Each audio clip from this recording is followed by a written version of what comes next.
Welcome to our updated guide on how to start a call on Telegram. Let's dive right in.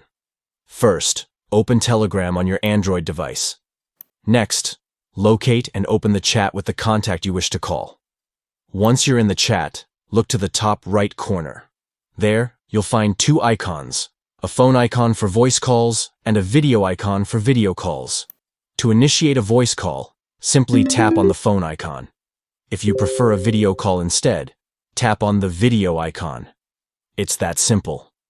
Telegram makes it easy to connect with your contacts through voice and video calls directly from your chats. Remember, clear communication is just a tap away with Telegram's user-friendly interface. So whether it's catching up with friends or holding important discussions, starting a call on Telegram is quick and convenient. Stay connected effortlessly by following these steps and enjoy seamless conversations with your contacts.